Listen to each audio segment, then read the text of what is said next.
Hola navegantes, yo soy Maggie y les doy la bienvenida al primer viaje por el mes de agosto.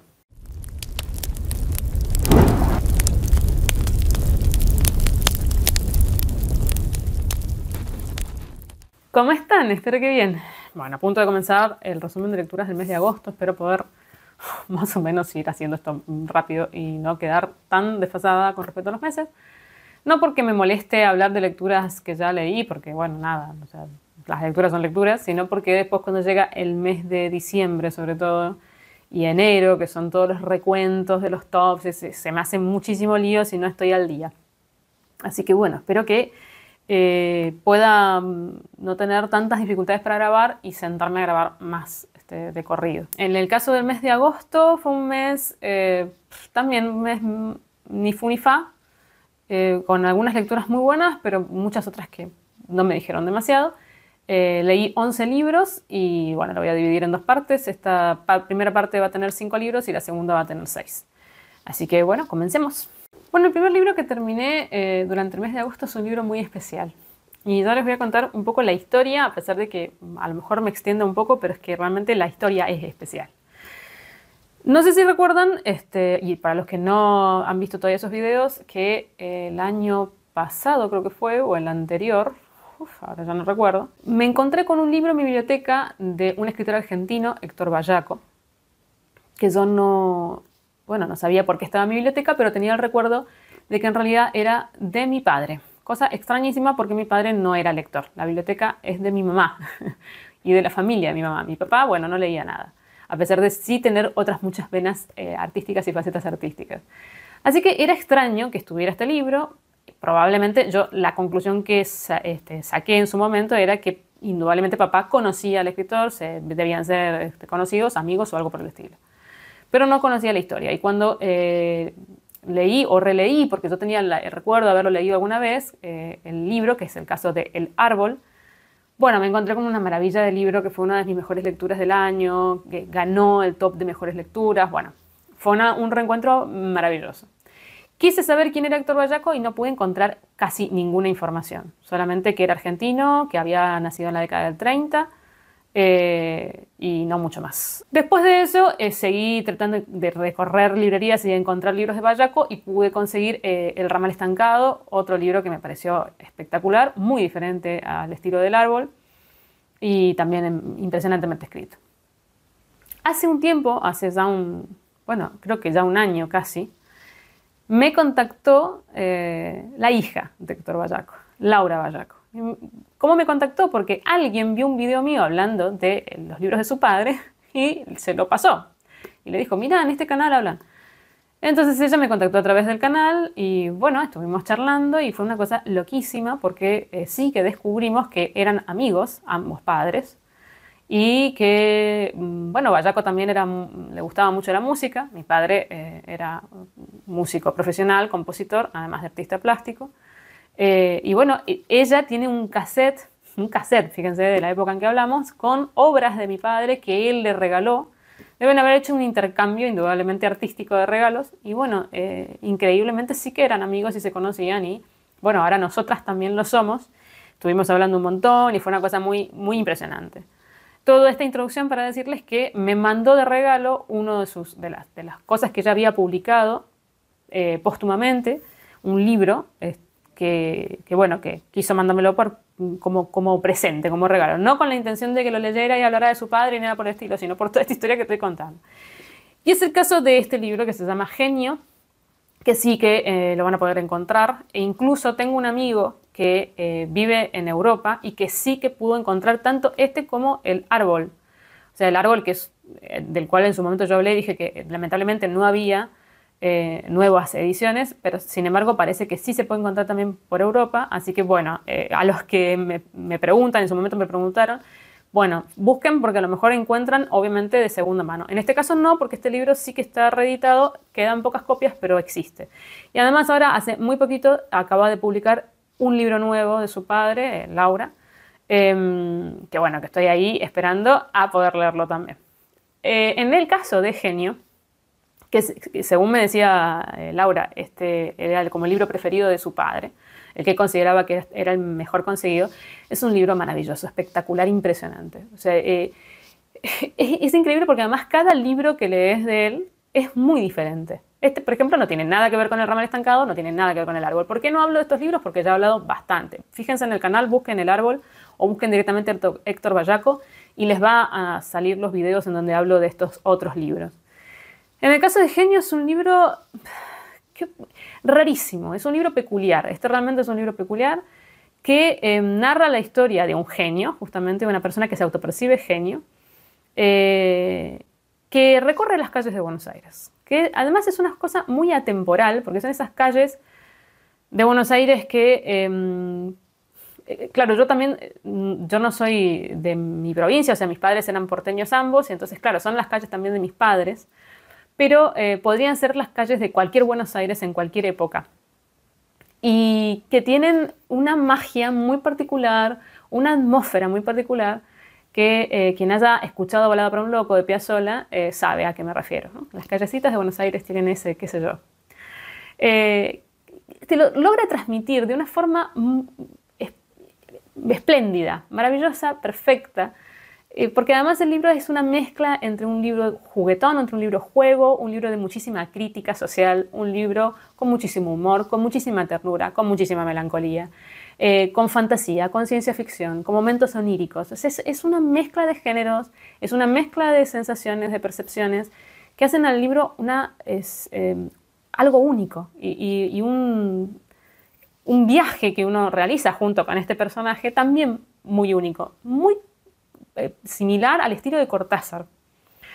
Con esa mezcla de lo que es la fantasía y la realidad, que tienen esos lindes que son casi permeables, que uno no puede dividir qué es lo típicamente realista, qué es lo típicamente fantasioso, porque coexisten y hacen un todo, y son muy orgánicos además entre los dos.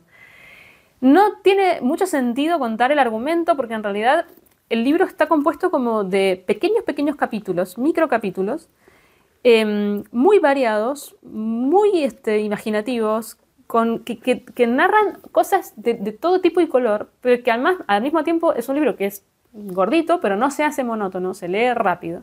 Pero al mismo tiempo es un libro que necesita de mucha atención, porque tiene un gran manejo de la ironía, de la crítica sutil, de los juegos, de situaciones, de palabras, también del contexto mismo de la Argentina, ¿no?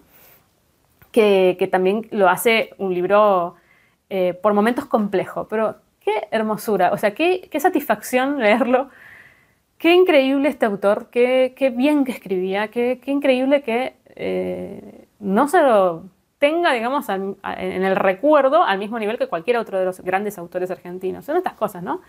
Que siempre, cada vez que hablo de Bayaco, comento lo mismo, pero es que me parecen tan injustas. Y se reivindican a muchos autores o a muchas autoras por distintos motivos y de repente estos autores siguen pasando desapercibidos y no es justo que sea así. Es maravilloso este libro. Les invito a que lean a Bayaco, el libro que sea que encuentren o que les caiga en sus manos, y si pueden encontrar Genio también, yo creo que lo van a disfrutar. Si bien es un libro muy extraño y que podría no ser para todo público, bueno, conmigo funcionó perfectamente.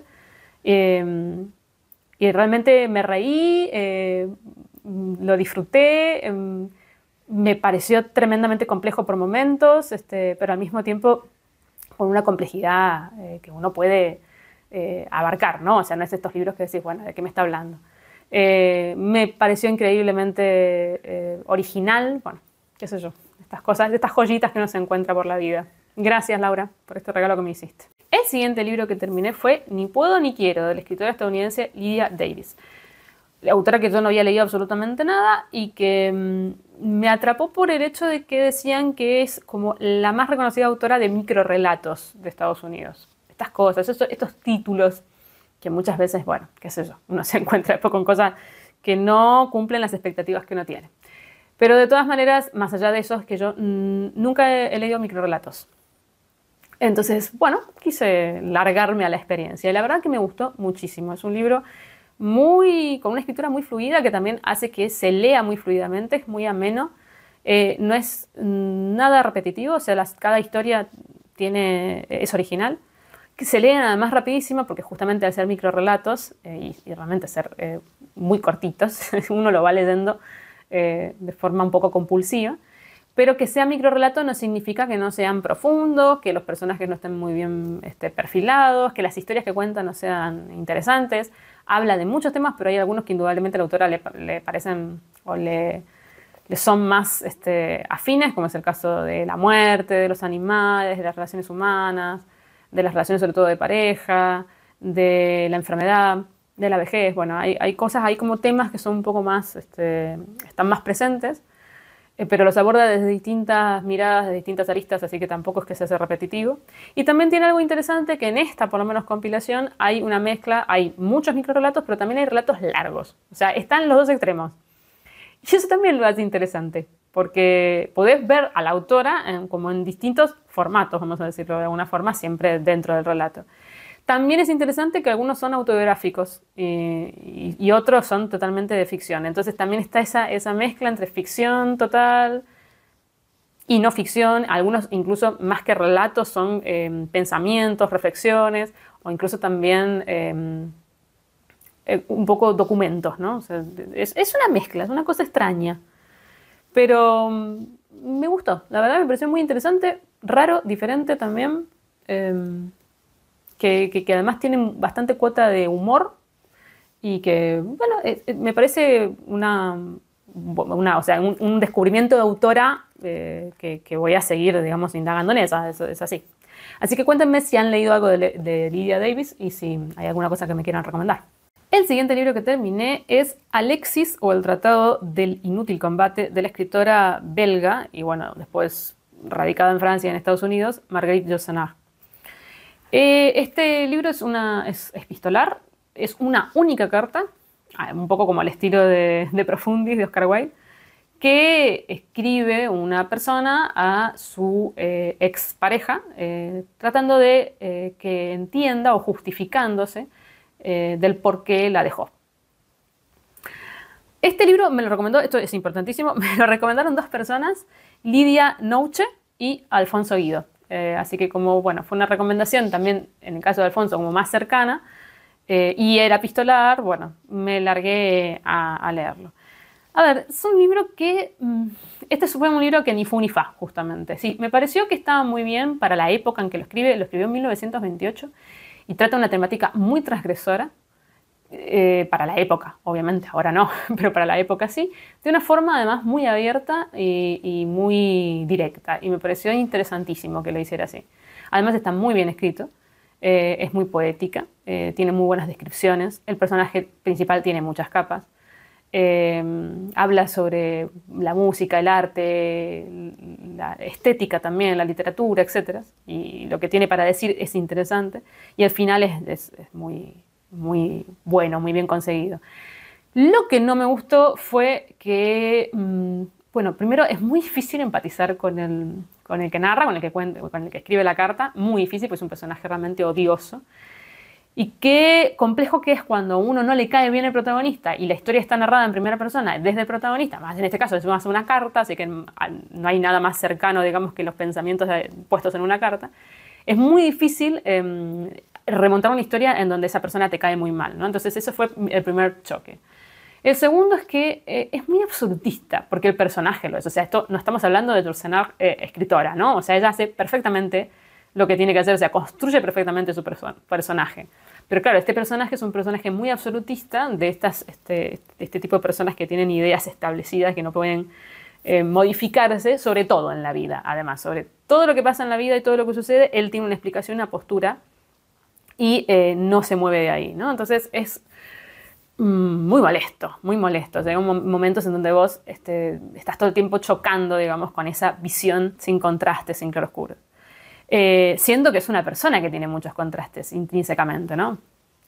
Y por otro lado, el no dejarte espacio como lector a pensar por vos mismo, ¿no? Como que el personaje analiza y decodifica todas las cosas que le pasan en su vida y el por qué se comporta de ciertas maneras, etc.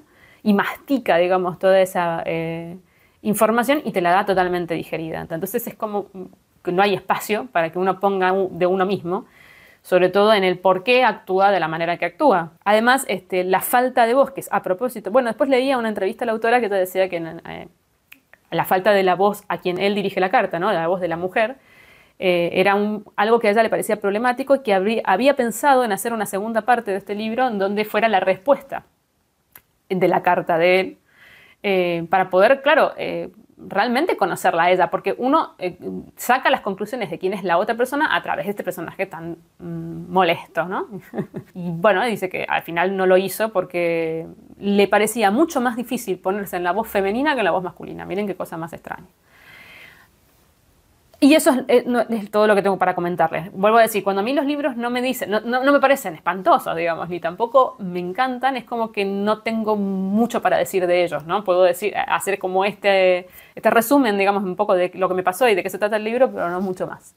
Bueno, cuéntenme si alguien más ha leído este libro y qué le pareció.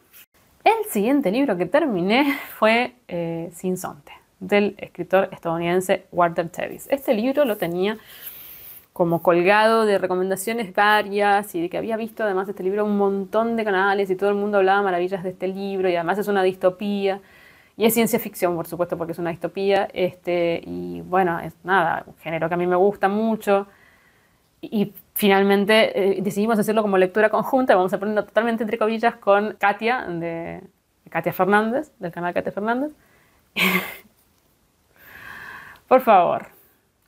Acá sí que tengo mucho para decir porque este libro no me gustó nada, nada. Y Katia directamente lo abandonó. O sea, llegó hasta cierta parte, digamos, y después dijo, bueno, listo. Yo lo terminé un poco por testarudez, sobre todo porque quería ver qué es lo que tanta ola habían hecho con respecto a este libro, yo pensando que en algún momento a lo mejor las cosas cambiaban.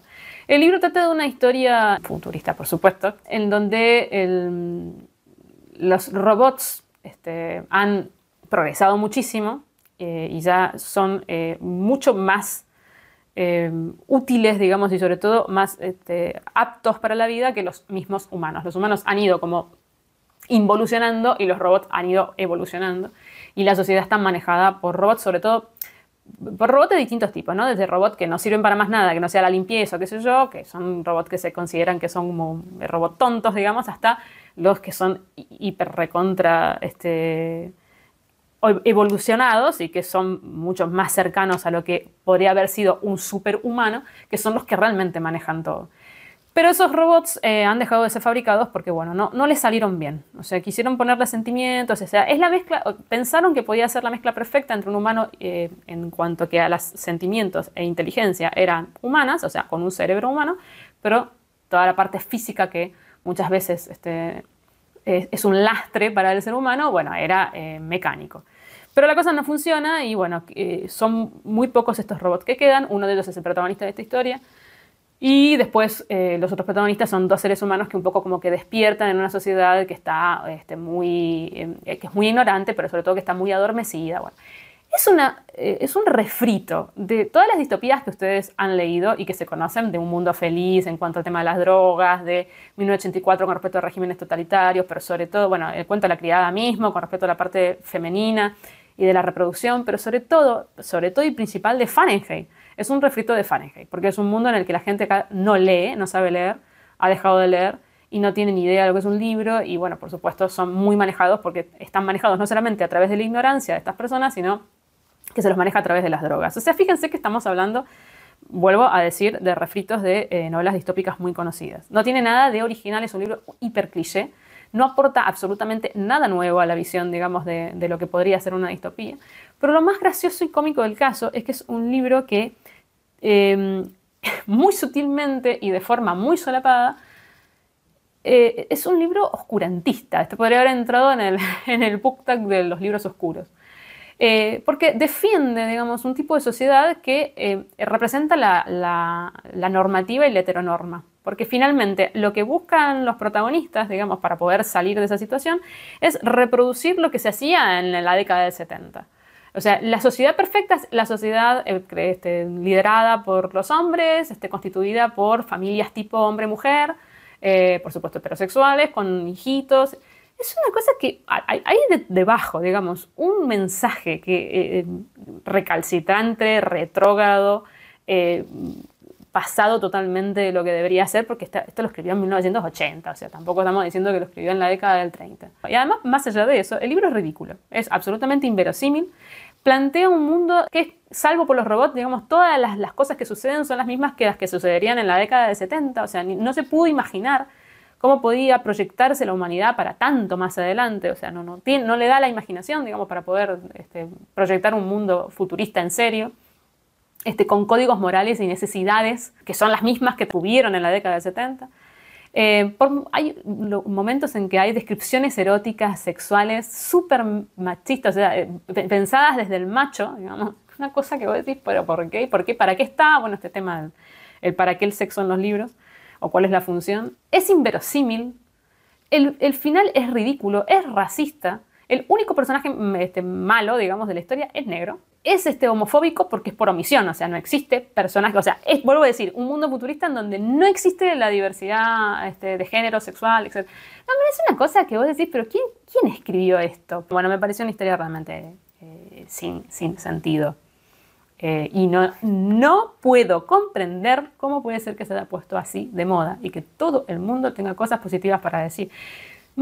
Supongan que no les moleste nada de todo esto, ni de la moralina de fondo, ni de lo que te quiere lavar la cabeza por el medio, ni nada. Pero es que el libro en sí es malo. O sea, si yo estoy leyendo un libro que es una copia de todas las distopías que se hicieron, que no tiene nada de nuevo que aportar, que es inverosímil, que es ridículo, que tiene un final patético, entonces tampoco estamos hablando de que ni siquiera está más maravillosamente escrito, ¿no? O sea, es un misterio lo de Sinsonte.